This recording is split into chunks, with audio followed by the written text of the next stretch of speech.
Hi Sagittarius, it's Vic, and thank you so much for joining me for your weekly reading for the week of December 14th. Happy birthday to anybody that has a birthday this week. I hope you enjoy your day. And thank you so much for supporting my channel. I truly appreciate it. With that being said, let's go ahead and shuffle these cards and get started.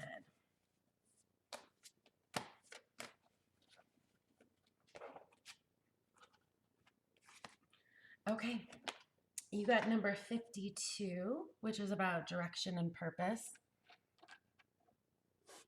And you have number 34, which is about breaking free and chasing your dreams.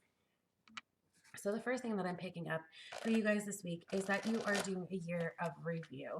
So some of you are deciding what you want to pursue for next year. You know, this year has been a little bit of a setback for a lot of people, and we haven't really been able to do anything. If you had travel plans this year, you know, they haven't really worked out. It's like now you're planning for next year. You're kind of looking to see like, okay, what can I do? What would be accomplished? What can I accomplish next year? What are the things that I want to pursue? Um, it's making me feel like you're planning for for to be able to do this either way. You know, maybe it's like I get the sense like some of you like are taking up some type of like at home hobby for next year. Like maybe you're like, okay, I'm gonna try this. Let's take a look and get a little bit more information.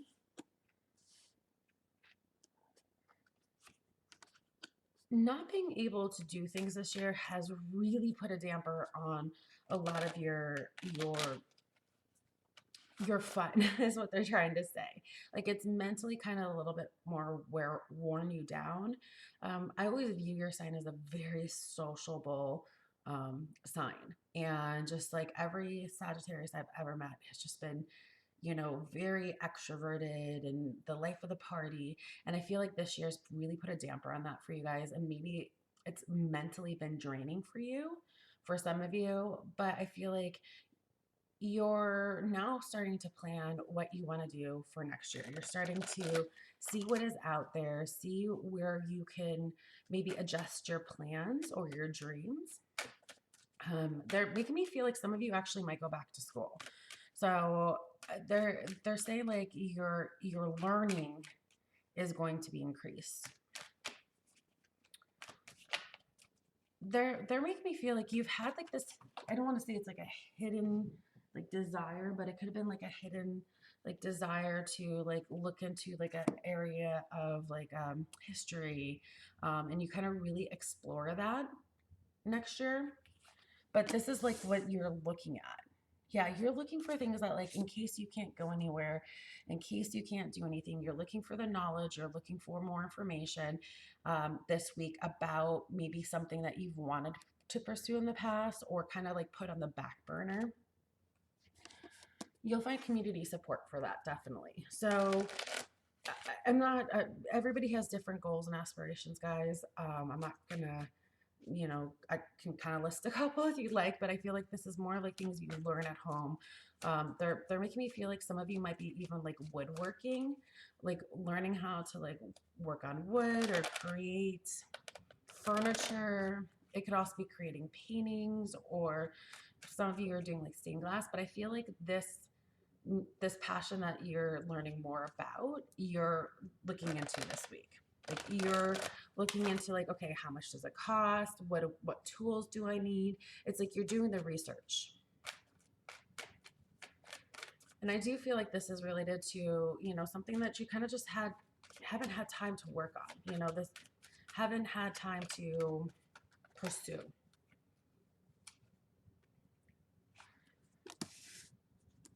I do feel like for some of you, whatever you are going to pursue in that sense, that yeah, that's what I was.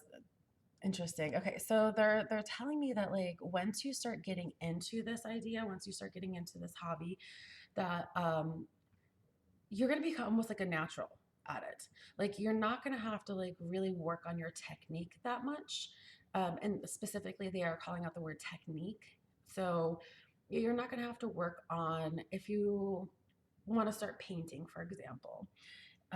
It's like you just gather the materials and then you just start painting these like beautiful paintings without any like formal training, without any um, like somebody coming in and like helping you with your colors or with the shading. Like I feel like those techniques, it's like your eyes automatically see it and you just adjust and you know where to go, you know where to put that color, you know how to blend those two colors to make it so it's not muddy, was what they're saying. So that's actually pretty good, guys. Like for walking into something brand new, not knowing really anything, and walking out like you could be a teacher of that. So some of you might end up like teaching classes after that too. This week for you is just more of narrowing down what you want. So whatever passions, wherever you're going for next year, whatever you want to pursue for next year, those those ideas just need to kind of be whittled down a little bit more. I feel like you could possibly, if you pick two, like if you pick a couple different hobbies you want to do, make sure they're not quite too expensive where maybe your finances start having those issues too, where you start worrying about finances. Some hobbies can get really expensive just depending on you know, where you are, you know, if you want to like pick up, I don't know, skiing or something, you know, the the skis and you know all the snow gear and everything else can start adding up, and then on top of that you want to do another hobby like I don't know, painting, you know, it could add up depending on how big the canvases are, what type of paints you use, what type of brushes you use. So they're just kind of saying scale back some of your ideas if you have too many that are out of budget range. Just kind of um, be more budget friendly is what they're saying for next year. Okay, y'all, that was your weekly reading. Thank you so much for joining me. I appreciate every one of you, sending you lots of love, light, support, and happiness. I will see you in a week. Bye, guys.